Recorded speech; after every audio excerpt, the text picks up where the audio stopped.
সুপ্রিয় শিক্ষার্থী, আজকে আমরা কোষ প্রাচীর সম্পর্কে জানব। কোষ প্রাচীর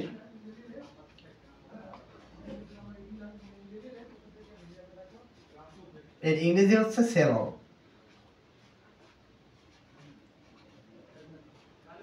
কোষ প্রাচীর উদ্ভিদ কোষের একটা অনন্য বৈশিষ্ট্য। প্রাণী কোষে সাধারণত কোষ প্রাচীর থাকে না এবং কোষ প্রাচীরের প্রধান গাঠনিক উপাদান হচ্ছে সেলুলোজ। প্রধান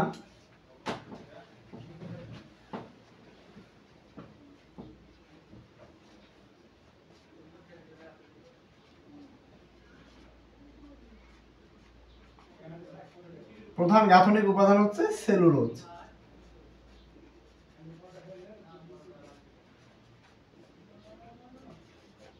এটা উদ্ভিদ কোষের এক অনন্য বৈশিষ্ট্য এবং এর প্রধান গাঠনিক উপাদান হচ্ছে সেলুলোজ। প্রাণী কোষে সাধারণত কোষ প্রাচীর থাকে না। আর কোষ প্রাচীরটা হচ্ছে জড় একটা কাঠামো। কোষের সজীব অংশটা হচ্ছে এই কোষ প্রাচীরের ভিতরে আবদ্ধ যে অংশটা, আর কোষ প্রাচীরটা হচ্ছে নির্জীব বা জড় বস্তু। কোষের সজীব অংশটাকে একত্রে বলা হয় প্রোটোপ্লাস্ট বা প্রোটোপ্লাজম। প্রোটোপ্লাস্ট বা প্রোটোপ্লাজম।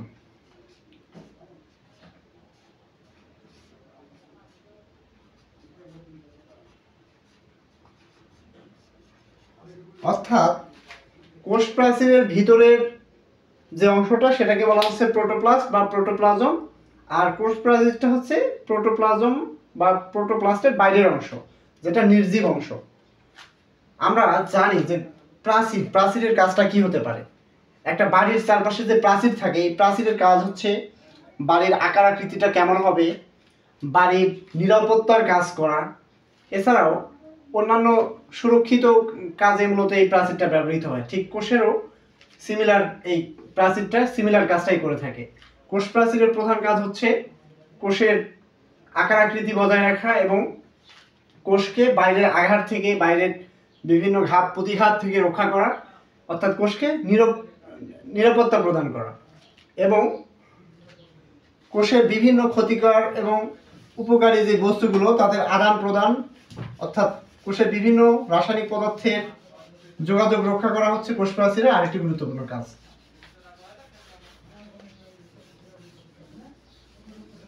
আমরা এখন দেখব কোষ প্রাচীর মূলত দেখতে কেমন হবে, কোষ প্রাচীরের ভৌত গঠন।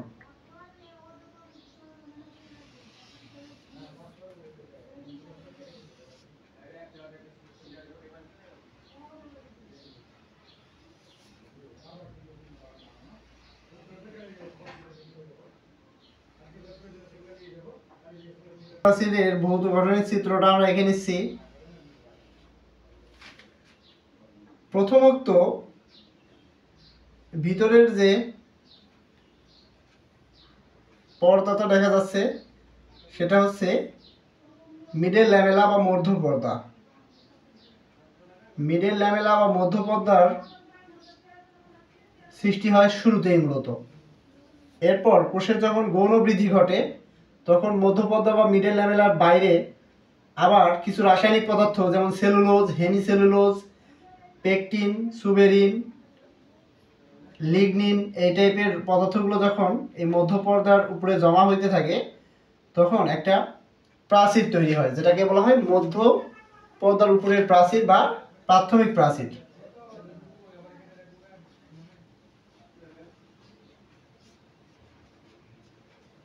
প্রাথমিক প্রাচীর।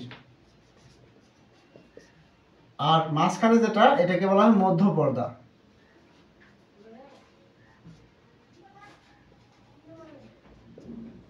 আর মধ্য পর্দা এবং প্রাথমিক প্রাচীরের উপরে আবার যদি গৌণ বৃদ্ধি ঘটে, অর্থাৎ গাছের বৃদ্ধি বা কোনো একটা উদ্ভিদের বৃদ্ধি দুই ধরনের হয়, একটা হচ্ছে প্রাইমারি গ্রোথ আর একটা হচ্ছে সেকেন্ডারি গ্রোথ।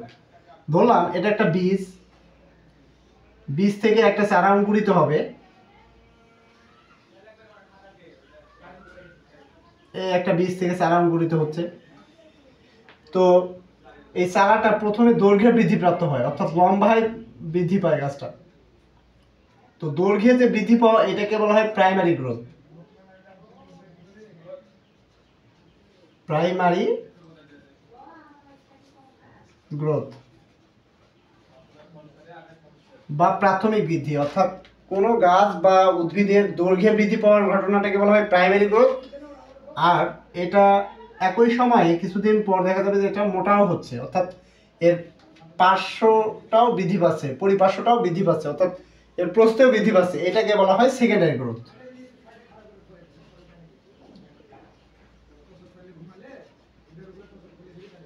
Secondary growth.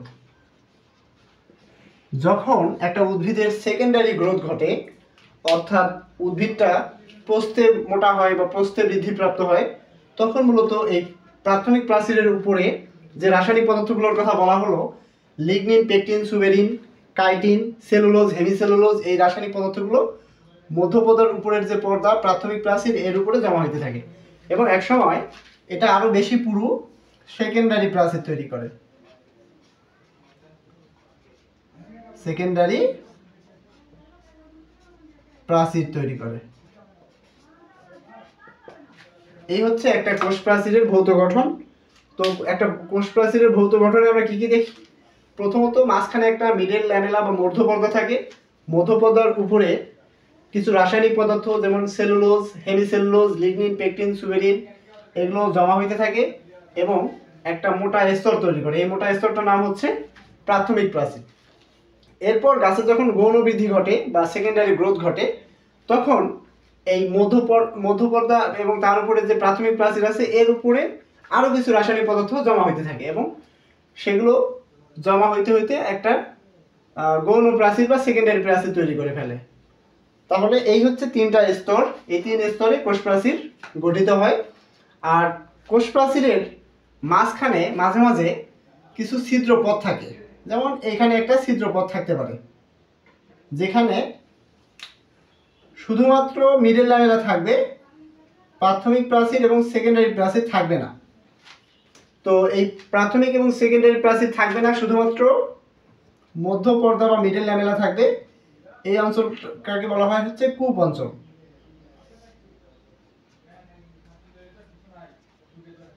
কূপ অঞ্চল।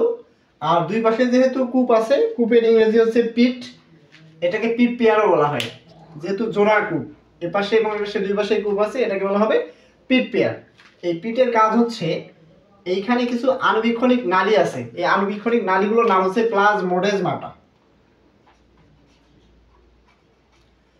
প্লাজমোডেজমাটা। এই প্লাজমোডেজমাটা হচ্ছে আণুবীক্ষণিক নালী। এর মানে হচ্ছে এটা একটা আণুবীক্ষণিক নালী।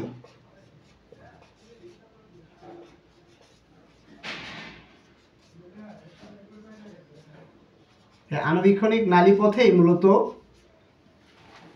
একটা কোষ তার পার্শ্ববর্তী কোষের সঙ্গে বিভিন্ন জৈব রাসায়নিক পদার্থের আদান প্রদান, পানির আদান প্রদান নিয়ন্ত্রণ করে থাকে। অর্থাৎ প্লাজমোডেজমাটা হচ্ছে এমন এক আণুবীক্ষণিক নালী যার মাধ্যমে একটা কোষ তার পার্শ্ববর্তী কোষের সঙ্গে যোগাযোগ রক্ষা করে থাকে। তো আমরা এই আলোচনায় কোষ প্রাচীর সম্পর্কে জানলাম। আবার একটু রিক্যাপ করি, কোষ প্রাচীর সম্পর্কে আমরা কি কি জানলাম। কোষ প্রাচীর হচ্ছে উদ্ভিদ কোষের এক অনন্য বৈশিষ্ট্য যা প্রাণী কোষে থাকে না। কোষ প্রাচীরের প্রধান গাঠনিক উপাদান হচ্ছে সেলুলোজ। কোষ প্রাচীরের ভৌত গঠনে আমরা দেখলাম যে মাঝখানে মধ্যপর্দা বা মিডল ল্যামেলা থাকে, তার উপরে থাকে প্রাথমিক প্রাচীর এবং তার উপরে যখন উদ্ভিদের গৌণ বৃদ্ধি ঘটে তখন সেকেন্ডারি প্রাচীর তৈরি হয়। এবং কোষ প্রাচীরের মাঝে মাঝে কূপ থাকে। কূপ অঞ্চলে মিডল ল্যামেলা শুধুমাত্র থাকে, প্রাথমিক প্রাচীর এবং সেকেন্ডারি প্রাচীর থাকে না।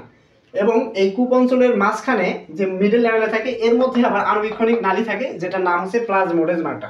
এই আণুবীক্ষণিক নালীর কাজ হচ্ছে একটা কোষ তার পার্শ্ববর্তী কোষের সঙ্গে বিভিন্ন জৈব রাসায়নিক পদার্থ এবং পানির আদান প্রদান নিয়ন্ত্রণ করে থাকে, অর্থাৎ পার্শ্ববর্তী দুইটা কোষ যোগাযোগ রক্ষা করে থাকে এই প্লাজমোডেজমাটা বা আণুবীক্ষণিক নালীর সাহায্যে। এখন আমরা দেখব কোষ প্রাচীরের কাজগুলো কি কি। কাজগুলো আমি শুরুতে একবার বলেছি, আবার বলি। কোষ প্রাচীর এবং আমাদের বাড়ির প্রাচীর, আমরা এই দুটোকে একসঙ্গে কম্পেয়ার করব যে বাড়ির প্রাচীর আমাদের কি কি কাজ করে। বাড়ির প্রাচীর একটা বাড়ির সীমানা নির্ধারণ করে থাকে, অর্থাৎ বাড়িটার আকার আকৃতি এবং সীমানা কেমন হবে সেটা নির্ধারণ করে থাকে। এবং দ্বিতীয়ত প্রাচীর হচ্ছে বাড়িকে বিভিন্ন মানে নিরাপত্তা আর কি প্রদান করে থাকে, অর্থাৎ বিভিন্ন জীবজন্তুর আঘাত থেকে বা প্রতিরক্ষা প্রদান করে থাকে। ঠিক কোষ প্রাচীরও কোষকে বিভিন্ন জীবজন্তু, মেইনলি হচ্ছে জার্ম, ব্যাকটেরিয়া, ফাঙ্গাসের হাত থেকে, ভাইরাসের হাত থেকে একটা কোষকে রক্ষা করে থাকে। এরপরে আমরা দেখব ব্যতিক্রমধর্মী কিছু কোষ প্রাচীরের গঠন। আমরা প্রধান গাঠনিক উপাদান বলছি সেলুলোজ, কিন্তু ব্যাকটেরিয়া এবং ছত্রাকের কোষ প্রাচীর ব্যতিক্রমধর্মী। ব্যাকটেরিয়ার কোষ প্রাচীর হচ্ছে লিপিড প্রোটিন পলিমার দ্বারা গঠিত। লিপিড প্রোটিন পলিমার দ্বারা গঠিত বা লিপিড প্রোটিন এবং পলিস্যাকারাইড দ্বারা গঠিত।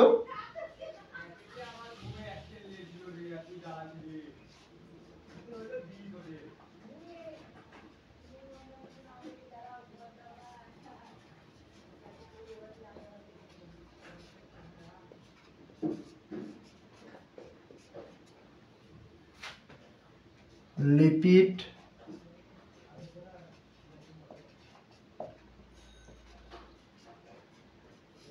প্রোটিন এবং পলিস্যাকারাইড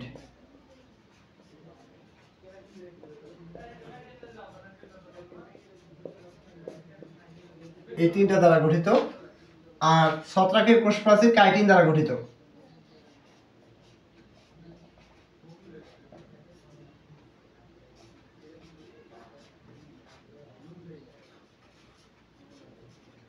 ছত্রাকের কোষ প্রাচীর কাইটিন দ্বারা গঠিত।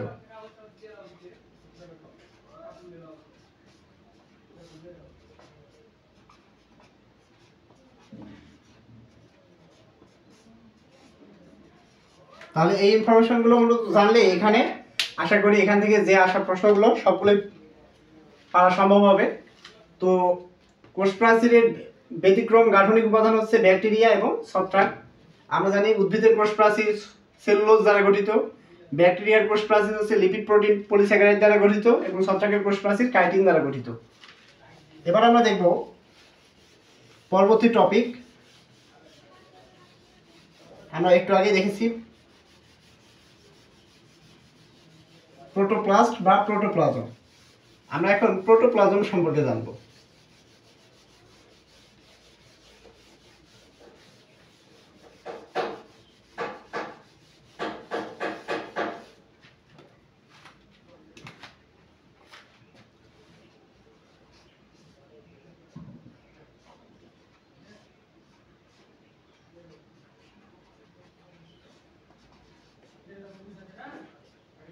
প্রোটোপ্লাজম অর্থাৎ একটা কোষের সজীব পুরো অংশটাকেই বলা হচ্ছে প্রোটোপ্লাজম। আমরা যদি উদ্ভিদ কোষের ক্ষেত্রে বলি, তাহলে উদ্ভিদ কোষের ক্ষেত্রে কোষ প্রাচীরটা বাদ দিলে পরে বাকি পুরো অংশটাকে আমরা প্রোটোপ্লাজম বলবো। যদি আমি শর্টকাট একটা চিত্র এঁকে ফেলি,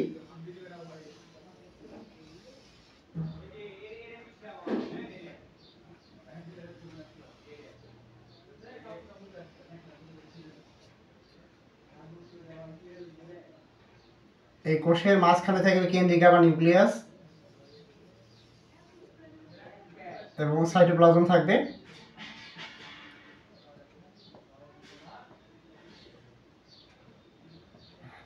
এটা একটা প্রাণী কোষ, উদ্ভিদ কোষের চিত্র, এবং এখানে একটা প্রাণী কোষের চিত্র আমরা দেখাই।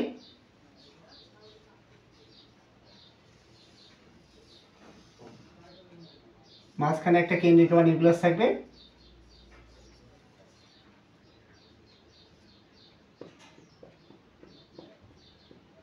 এবং থাকবে হচ্ছে সাইটোপ্লাজম। তো এই একটা সাধারণ একটা উদ্ভিদ এবং প্রাণী কোষের চিত্র। তো প্রোটোপ্লাজম হচ্ছে এই উদ্ভিদ কোষের ক্ষেত্রে কোষ প্রাচীরটাকে যদি আমরা বাদ দেই, কোষ প্রাচীর বাদ দিলে পরে বাকি যে অংশটুকু, এই পুরো অংশটুকুকে আমরা বলবো হচ্ছে, অর্থাৎ কোষের ভিতরের কোষ প্রাচীর বাদে পুরো অংশটাকে বলবো আমরা হচ্ছে প্রোটোপ্লাজম। তাহলে প্রোটোপ্লাজম বলতে আমরা তিনটা জিনিসের কম্বিনেশনকে বুঝি।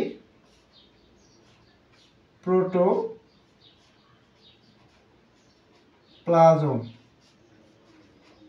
সমান বলতে পারি আমরা হচ্ছে কোষ ঝিল্লি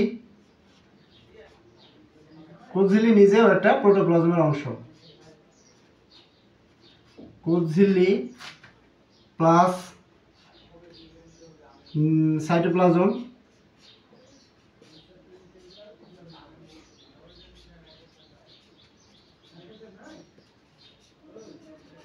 প্লাস নিউক্লিয়াস।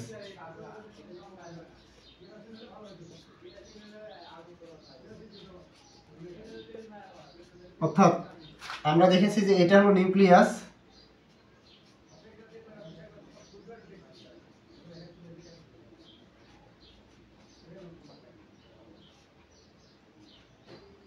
এগুলো হচ্ছে সাইটোপ্লাজম,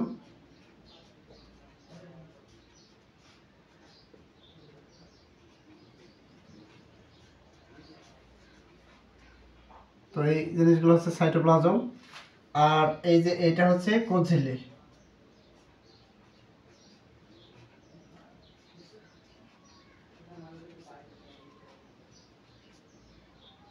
এটা হচ্ছে কোষঝিল্লি, এটা কোষ প্রাচীর।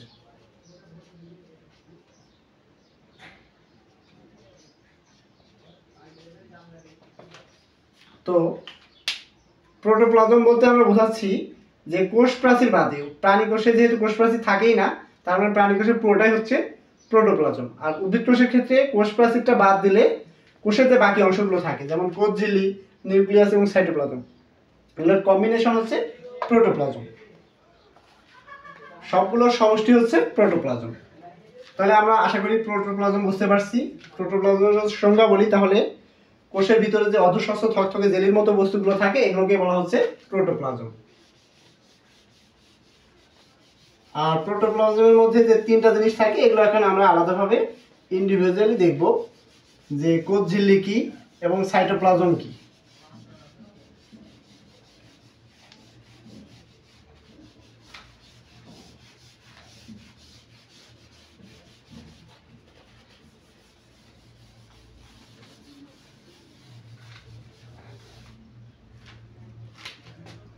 এবার আমরা দেখব কোষঝিল্লি।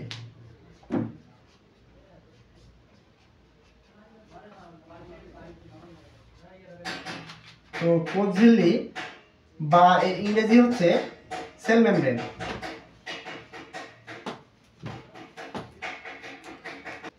তো কোষঝিল্লি সম্পর্কে আমরা জানবো। কোষঝিল্লি অনেকগুলো নামে পরিচিত। একে কেউ কেউ বলেছে বায়োমেমব্রেন, সেল মেমব্রেন, আবার অনেকে বলেছে যে প্লাজমা লেমা। হ্যাঁ, অনেকগুলো নাম আছে, তবে সব থেকে বেশি যেটা আসে কোষঝিল্লি এবং প্লাজমা লেমা। এর আরেক নাম হচ্ছে প্লাজমা লেমা। অনেক সময় কোষঝিল্লির পরিবর্তে দেয়া থাকে যে প্লাজমা লেমা কি, তো এটা অনেকে আটকে যায়। প্লাজমা লেমা আর হচ্ছে কোষঝিল্লি একই জিনিস, একটু জেনে রাখো যে প্লাজমা লেমা আর কোষঝিল্লি একই জিনিস। তো কোষঝিল্লি কি? কোষঝিল্লি হচ্ছে সাইটোপ্লাজম এবং নিউক্লিয়াসকে ঘিরে যে একটা কোষের আবরণ বা পর্দা থাকে, এই পর্দাকেই বলা হচ্ছে কোষঝিল্লি। কোষঝিল্লির ধর্ম এটা কেমন দেখতে, এর বৈশিষ্ট্য কি, আমরা কিছু ধর্ম লিখে ফেলি কোষঝিল্লির। এক নম্বর ধর্ম হচ্ছে কোষঝিল্লি অর্ধভেদ্য।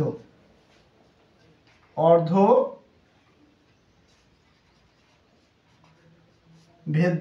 পর্দা দ্বারা গঠিত।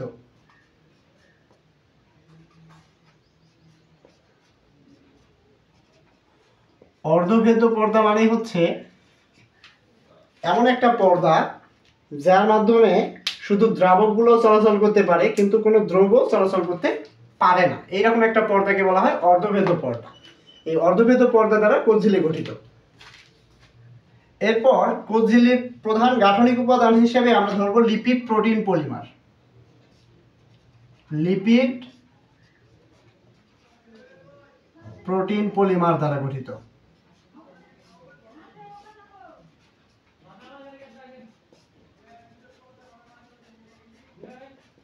কোষঝিল্লি লিপিড প্রোটিন পলিমার দ্বারা গঠিত।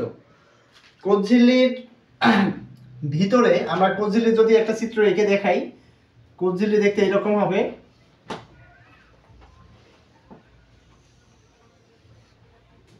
এটাই হচ্ছে সেই কোষঝিল্লি, এটাই কোষঝিল্লি।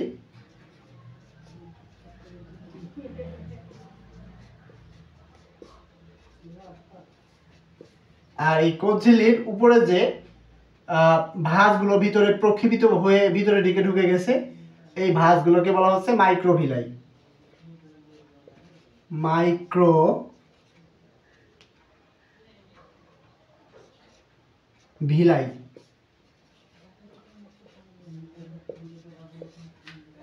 তো মাইক্রোভিলাই বলা হচ্ছে কোনগুলোকে? কোষ ঝিল্লির মাঝে মাঝে দেখা যাবে যে কিছু ভাঁজ ভিতরের দিকে প্রবেশ করেছে, এই বড় বড় ভাঁজগুলোকে বলা হচ্ছে মাইক্রোভিলাই। তো কোষ ঝিল্লির প্রধান প্রধান ধর্মগুলো দেখলাম আমরা হচ্ছে যে অদ্রবীত পর্দা দ্বারা গঠিত এবং লিপিড প্রোটিন পলিমার দ্বারা গঠিত এটা। আর কোষ ঝিল্লির আমরা দেখলাম যে এর মধ্যে মাইক্রোভিলাই থাকে।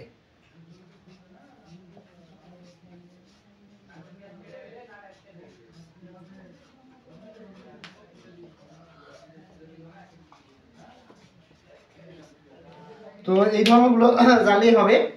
আর এরপর জানতে হবে যে কোষ ঝিল্লির কাজ কি। ঠিক কোষ প্রাচীরের কাজের মতো কোষ ঝিল্লির কাজটারও কিছু সাদৃশ্য আছে। কোষ ঝিল্লি কোষের আকার আকৃতি নিয়ন্ত্রণ করে। যেহেতু এটা প্রাণী কোষে শুধুমাত্র কোষ ঝিল্লি থাকে, কোষ প্রাচীর থাকে না, তার মানে প্রাণী কোষের আকার আকৃতিগুলো নির্ধারণ করবে এই কোষ ঝিল্লি। কোষ ঝিল্লি নির্ধারণ করবে একটা কোষের আকার আকৃতি কেমন হবে। দ্বিতীয়ত, একটা কোষ আর একটা কোষের সঙ্গে বিভিন্ন রাসায়নিক পদার্থ আদান প্রদান করবে। জৈব রাসায়নিক পদার্থের আদান প্রদানটাও নিয়ন্ত্রণ করবে কোষ ঝিল্লি। অর্থাৎ কোন পদার্থগুলোকে কোষ অ্যালাউ করবে, আসতে দেবে, আর কোনগুলোকে দেবে না, এটা নির্ধারণ করবে হচ্ছে এই কোষ ঝিল্লি। এছাড়া কোষ ঝিল্লি বাইরের আঘাত থেকে কোষকে রক্ষা করে, অর্থাৎ বিভিন্ন ঘাত প্রতিঘাত থেকে কোষকে রক্ষা করার দায়িত্বটা কোষ ঝিল্লিরই। এবং সব থেকে ভাইটাল জিনিস, একটা কোষ যখন ভাইরাস ব্যাকটেরিয়া দ্বারা আক্রান্ত হয় তখন প্রথম যে প্রতিরক্ষা গড়ে তোলে সেটা হচ্ছে এই কোষ ঝিল্লি। এটাকে আমরা বিজিবি বা বর্ডার গার্ডের সঙ্গে তুলনা করতে পারি। বাংলাদেশের সীমান্ত, কোনো সীমান্ত যদি অরক্ষিত হয়ে পড়ে বা আক্রান্ত হয়, তাহলে প্রথমে যারা প্রতিহত করে বা সেটা মোকাবেলা করার চেষ্টা করে সেটা হচ্ছে বাংলাদেশ বর্ডার গার্ড। ঠিক সিমিলার কোষের বর্ডার গার্ড বলতে পারি আমরা এই কোষ ঝিল্লিকে। এবার আমরা এর পরবর্তী টপিক সম্পর্কে জানবো। এই টপিকে আমরা সাইটোপ্লাজম সম্পর্কে জানবো।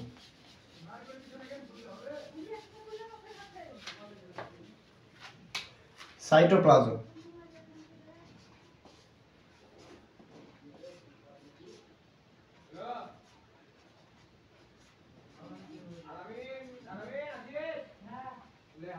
সাইটোপ্লাজম হচ্ছে কোষ থেকে যদি আমরা কোনো একটা কোষ, উদ্ভিদ কোষ অথবা প্রাণী কোষের প্রোটোপ্লাজম থেকে যদি নিউক্লিয়াসটাকে সরিয়ে নেই,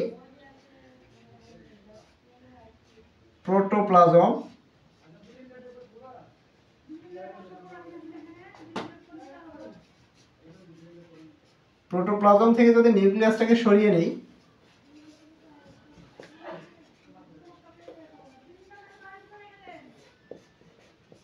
তাহলে যে অর্ধস্বচ্ছ থকথকে জেলি সদৃশ পদার্থ পাবো সেটাই সাইটোপ্লাজম।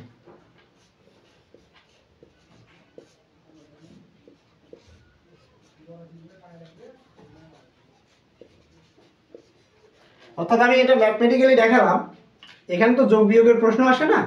আমরা মূলত বুঝবো হচ্ছে যে প্রোটোপ্লাজম থেকে নিউক্লিয়াসটাকে সরিয়ে নেওয়া। অর্থাৎ প্রোটোপ্লাজম থেকে নিউক্লিয়াসকে বাদ দিলে পরে কোষে যে অর্ধস্বচ্ছ জেলির মতো পদার্থগুলো থাকবে এগুলোকে বলা হবে সাইটোপ্লাজম। সাইটোপ্লাজমের মধ্যে দুই ধরনের বস্তু আমরা দেখতে পাই। একগুলো জেলি সদৃশ থকথকে সেমি সলিড সাবস্টেন্স বা অর্ধতরল পদার্থ, যেটাকে বলা হচ্ছে সাইটোপ্লাজমীয় মাতৃকা। সাইটোপ্লাজমীয় মাতৃকা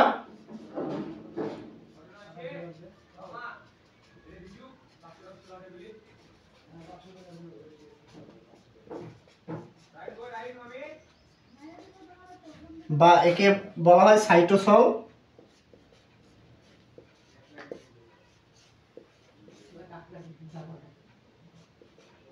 অর্থাৎ কোষের মধ্যে আমরা অর্ধস্বচ্ছ থকথকে জেলির মতো কিছু বস্তু দেখব, যেটাকে বলা হবে সাইটোপ্লাজমীয় মাতৃকা বা সাইটোসল। এবং সাইটোপ্লাজমের মধ্যে কিছু অঙ্গাণু দেখা যায় যাদেরকে বলা হয় সাইটোপ্লাজমীয় অঙ্গাণু। এই সাইটোপ্লাজমীয় অঙ্গাণুগুলো কি কি, আমরা সাইটোপ্লাজমীয় অঙ্গাণুগুলোই পরবর্তী ক্লাসগুলোতে দেখব। আজকে আমরা শুধু নামগুলো একটু দেখব। প্রধান প্রধান সাইটোপ্লাজমীয় অঙ্গাণুগুলোর নাম আমি লিখব, যেগুলো পরীক্ষার জন্য ইম্পর্টেন্ট। আমি 4টা সাইটোপ্লাজমীয় অঙ্গাণু সম্পর্কে এখানে লিখব। সেটা হচ্ছে মাইটোকন্ড্রিয়া,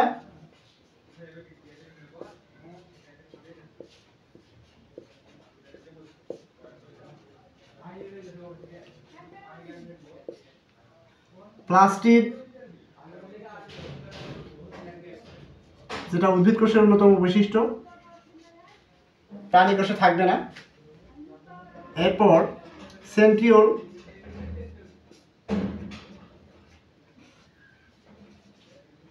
বা সেন্ট্রোজোম, যেটা প্রাণী কোষের উল্লেখযোগ্য বৈশিষ্ট্য, উদ্ভিদ কোষে থাকবে না।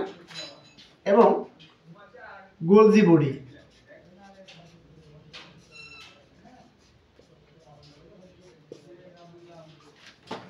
গোলজি বা গোলগি বডি একই জিনিস। এটার ইংরেজি উচ্চারণটা আমি লিখে দিই।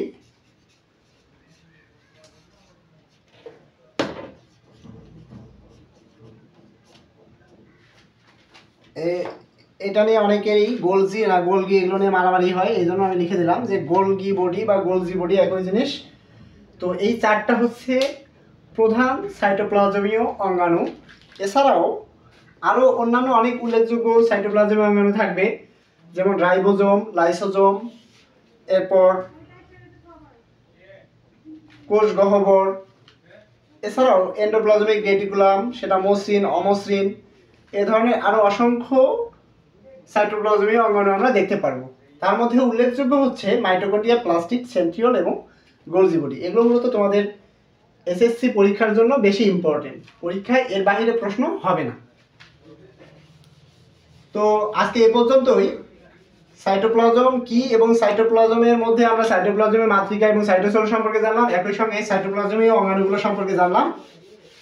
নেক্সট ক্লাসে আমরা সাইটোপ্লাজমের বিভিন্ন অঙ্গাণু নিয়ে বিস্তারিত আলোচনা করব। আজকে এ পর্যন্তই। সবাইকে অসংখ্য ধন্যবাদ মনোযোগ দিয়ে ক্লাসটা করার জন্য।